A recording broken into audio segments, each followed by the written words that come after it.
In this session, we will be looking at incubation. The objectives of this session are to enable us to have an understanding of the concept of incubation, to enable us to know how to effectively implement this model within our organizations. We hope that by the end of this session, we would have understood the key features of incubation. We would have gained knowledge on the procedures needed to set up this model in our organizations, and we will have more knowledge on the advantages and possible inconveniences of setting up this model, and will have a better capacity to apply the incubation model within our work. To go through this session, we will be looking at what incubation is, the types of incubation support services, the benefits of the incubation model, the potential users of this model, how to use this model, how to apply it to our work, the challenges of this model, and of course, we'll conclude this session. So, what is incubation? Incubation is a process of helping a newly created organization or a project to grow by providing services, financial support, and technical support. There are different types of incubation support services.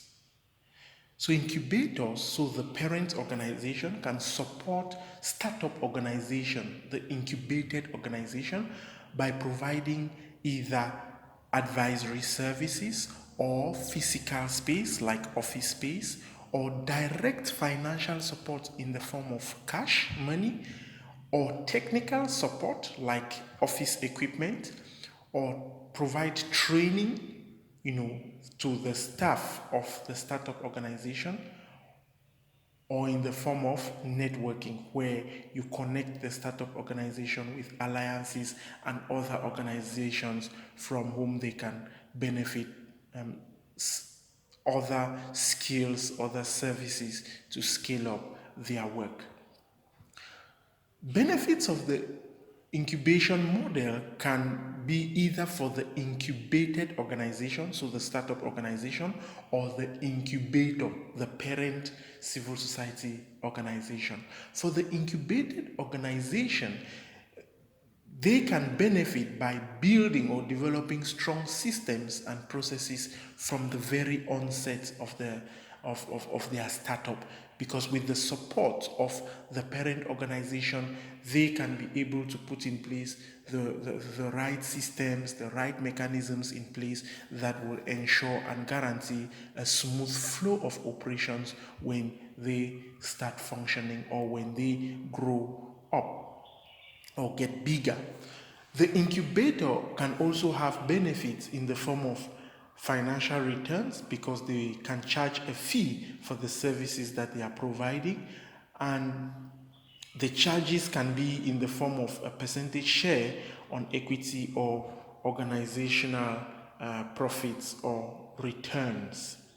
Potential users of this model can be service delivery organizations who can provide consultancies, trainings, education, or media support, or humanitarian organizations who provide assistance services.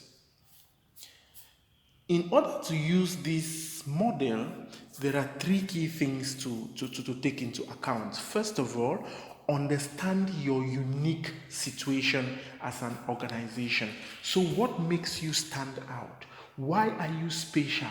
Why are you best suited to offer this kind of support? Understanding your funding options. You do not want to strain or stretch or overstretch your finances. So it is important to understand the funding opportunities that are available to you, your sources of income, and be able to make sure that if you're leveraging on this model, it will be of added value to you as opposed to straining you. The third thing is to position your organization for funding success. Positioning is key, strategic positioning in a way that this model can enable you to significantly achieve your goal. In order to use this model, it is important to consider three key stages that are peculiar with the incubation process. The first is the startup stage, the second is the early stage, the third is the expansion stage. At the startup stage, it is important to look at elements around the business plan of the incubated organization and the kind of advisory services or support that the mother organization or the incubator will be providing to the incubated organization. And this again is the pre-incubation period. With the early stage, which is the second, or the incubation period, at this stage you are actually incubating the startup initiative, and that can be in the form of providing physical space, providing technical assistance, or providing trainings to ensure that this incubated organization actually builds robust systems that can enable it to stand on its own. The third and last stage is the expansion stage, and this is the post-incubation stage. And here, key services that you can provide are in the form of networking, so exposing the incubated organization to other strategic partners that they can hinge on to scale up their work or to stand firm or to gain grounds in what they are seeking to do, or in terms of providing institutional support to the incubated organization so that they can fine-tune the systemic processes that they are putting in place in order to gain grounds as an independent entity.